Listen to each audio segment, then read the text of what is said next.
Con gratitud y esperanza, Studium Veritatis presenta esta serie titulada La fe que fundó Occidente. En tiempos de confusión espiritual y de olvido de las raíces verdaderas de nuestra civilización, queremos ofrecer estas reflexiones como un humilde servicio a la verdad, a la memoria histórica y a la fidelidad al legado católico que hizo grande a Europa y al mundo. Invitamos al lector a recorrer con ánimo abierto estas páginas, no para una simple erudición, sino para redescubrir la obra de la providencia que a través de los siglos iluminó a los pueblos con la luz de Cristo y edificó una civilización fundada en la fe. Que este estudio sea ocasión de renovar nuestra gratitud y nuestra responsabilidad de custodiar lo que hemos recibido. Serie: La fe que fundó Occidente. Presentación: El sentido de la historia cristiana en la formación de Occidente. La fe que fundó Occidente es un recorrido histórico, doctrinal y apologético por los orígenes de la civilización cristiana occidental. En tiempos de confusión y olvido, esta obra quiere mostrar con claridad que Occidente no nació de pactos humanos, ni de filosofías imperfectas, ni de instituciones políticas sujetas al tiempo.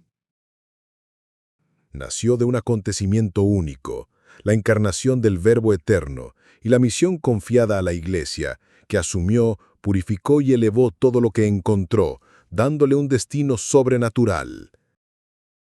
Aquí se exponen las raíces verdaderas de la civilización que, nacida de la fe católica, se difundió desde Europa a otros continentes. Se refutan las falsas genealogías que pretenden diluir la fe en un sincretismo cómodo y se proclama con certeza que solo en Cristo y en su Iglesia subsiste la fuente perenne de toda civilización digna de este nombre. Introducción. El mito del judeo-cristianismo y otras falsas genealogías de Europa. 1. Una idea seductora, pero falsa. La comprensión recta de la historia no admite componendas con la falsedad.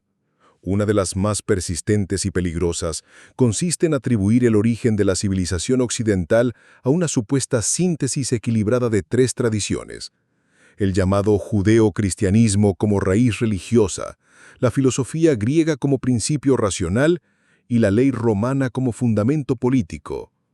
Esta tesis, repetida sin reflexión crítica, seduce por su apariencia de ecuanimidad, pero en realidad encubre un error profundo: disolver la singularidad del cristianismo y rebajar su carácter divino a un simple factor cultural. Esta visión, nacida de prejuicios racionalistas y anticatólicos, pretende que la Iglesia no fue sino un producto histórico entre otros, que tuvo su grandeza a un sincretismo de tradiciones humanas. Esta concepción ignora que el cristianismo no es un fruto espontáneo de la historia, sino un don sobrenatural que penetra la historia y la transforma. 2. El mito del judeo-cristianismo. La confusión se agrava cuando se utiliza la expresión judeo-cristianismo, voz híbrida, que sugiere la existencia de una religión mestiza, una suerte de compromiso perpetuo entre el judaísmo de la antigua alianza y la fe católica de la nueva alianza, pero nada más ajeno a la verdad revelada. El Antiguo Testamento fue, sin duda, una preparación providencial.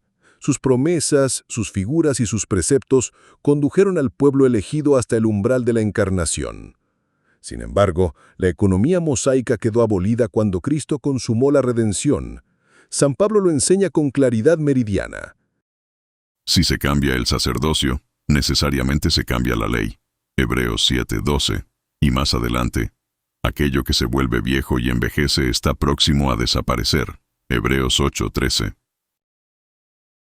Desde entonces, el judaísmo histórico que rechazó reconocer al Mesías quedó amputado de su vocación universal y se redujo a un testimonio negativo, como enseñaba San Agustín. El pueblo judío subsiste como testigo de la verdad que rechazó, para que nadie pueda negar la venida del Salvador. Este cuadro sintetiza la hostilidad constante de los judíos carnales a lo largo de 2000 años contra nuestro Señor Jesucristo.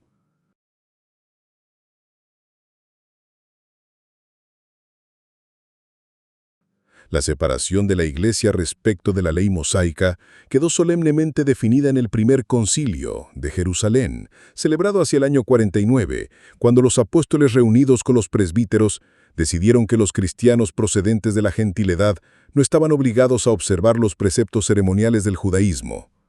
San Pedro, tomando la palabra, declaró: ¿Por qué tentáis a Dios imponiendo sobre el cuello de los discípulos un yugo que ni nuestros padres ni nosotros hemos podido soportar? Y el decreto apostólico consignó con autoridad infalible que no se debía cargar a los fieles con más cargas que las necesarias, marcando así la libertad de la nueva alianza respecto de las observancias antiguas. Este hecho demuestra que la Iglesia, ya desde su nacimiento, estableció una distinción doctrinal y litúrgica que la hacía independiente de la sinagoga, y que todas las tentativas posteriores de judaizar el Evangelio fueron condenadas como desviaciones heréticas. Veamos algunas afirmaciones de los santos padres y doctores de la Iglesia. San Jerónimo: nosotros somos el Israel de Dios que creemos en Cristo. San Agustín de Hipona: la Iglesia cristiana es el verdadero Israel, en el que participan todos los que siguen a Cristo.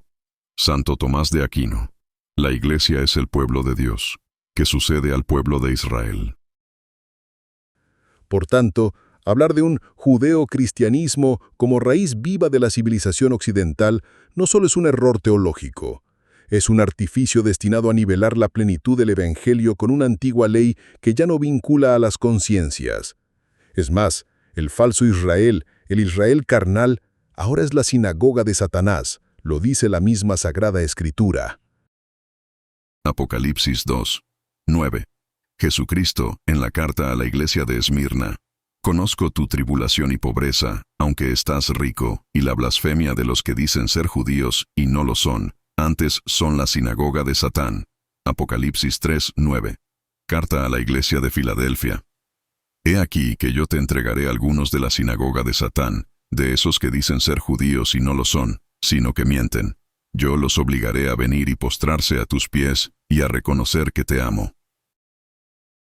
Origen del término judeo-cristianismo.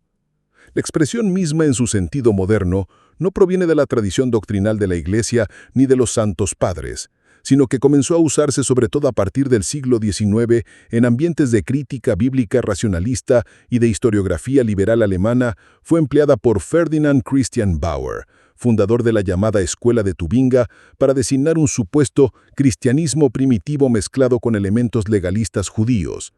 Más tarde, Adolf Harnack y otros historiadores protestantes difundieron la idea de que la fe cristiana sería simplemente una síntesis de corrientes judaicas y helénicas. En la época contemporánea, se ha popularizado en ámbitos políticos y mediáticos de inspiración iluminista o judeo-protestante, con el fin de presentar el catolicismo como una continuidad cultural del antiguo Israel. Esta visión no solo es históricamente inexacta, sino que busca diluir la originalidad absoluta de la encarnación y el carácter universal de la Iglesia católica. Revisemos algunos ejemplos de autores y corrientes que popularizaron esta visión. Voltaire, siglo XVIII, iluminista y racionalista. Ernest Renan, siglo XIX, iluminista y racionalista. John Nelson Darby, siglo XIX, protestante sionista. Cyrus Ingerson Schofield, siglo XX, protestante sionista. Hal Lindsey, siglo XX, protestante sionista. Jerry Falwell, siglo XX, protestante, teología de la prosperidad y nacionalismo estadounidense. Pat Robertson, John Hagee, siglo XX y XXI, ambos protestantes sionistas. 3. La filosofía griega, noble pero insuficiente. La segunda genealogía imaginaria atribuye a la filosofía griega la dignidad de germen primero de la civilización occidental. Es cierto que el pensamiento heleno alcanzó intuiciones admirables sobre la naturaleza, la moral y el orden del cosmos. Platón vislumbró la existencia de un bien supremo. Aristóteles demostró con rigor la necesidad de un primer motor. Pero incluso estas cimas quedaron limitadas.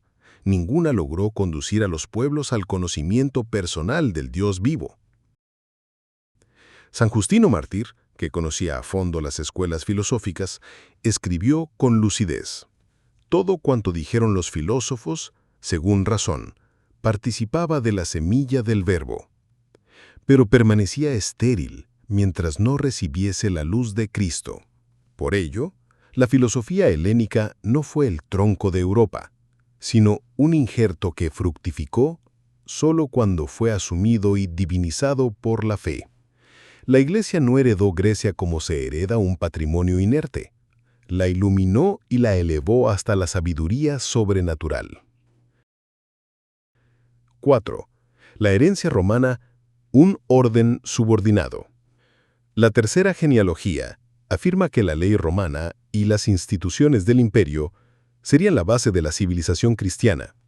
Nadie niega que Roma transmitió al occidente el sentido del derecho y la idea de un orden universal. Pero la civilización romana permaneció cimentada en el paganismo. El César era objeto de culto. La autoridad se pretendía sagrada por sí misma. La justicia se ejercía sin caridad. No fue Roma quien cristianizó a Europa, fue el Evangelio el que cristianizó a Roma. La Iglesia depuró el derecho, moderó la dureza de las costumbres y enseñó que todo poder debe someterse al juicio de Dios. Como proclamó San León Magno, la ciudad del César ha venido a ser ciudad de Cristo, pero no por poder humano, sino por el triunfo de la cruz. 5. La obra exclusiva de la fe católica. Quien estudia la historia con honradez reconoce que ni el judaísmo incrédulo, ni la razón griega, ni la organización romana pudieron engendrar una civilización nueva. Fue la encarnación del Verbo y la fundación de la Iglesia las que crearon un orden inédito. La fe católica no se limitó a integrar elementos precedentes, los asumió, los purificó y los elevó a la dignidad de medios de santificación. San Irineo lo expresaba con sencillez y firmeza. La ley fue dada por Moisés, la filosofía por los griegos, pero la verdad y la gracia vinieron por Jesucristo.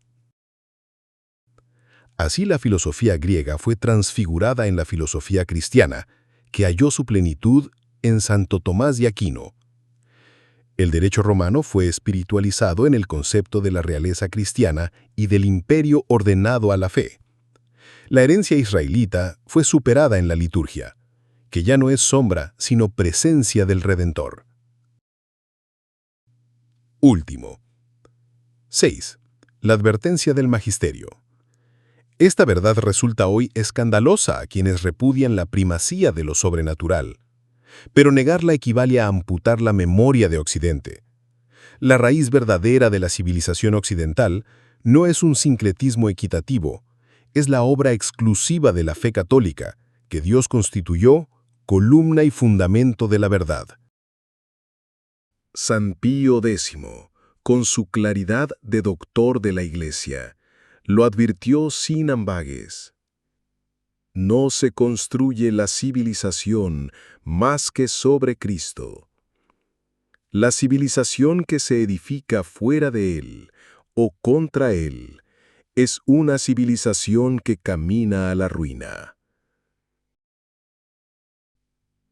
Por tanto, toda narración que pretenda presentar Grecia, Roma y el judaísmo incrédulo como factores de igual dignidad en la génesis de Occidente es un relato engañoso. Solo la fe católica posee el derecho de primogenitura en la creación de Occidente. El verdadero Occidente nació cuando el mundo antiguo, cansado de su soberbia, escuchó la voz de la Iglesia que anunciaba la victoria de Cristo. Aquel día comenzó la única revolución digna de este nombre, la que salvó a los hombres de su idolatría y les abrió las puertas del cielo.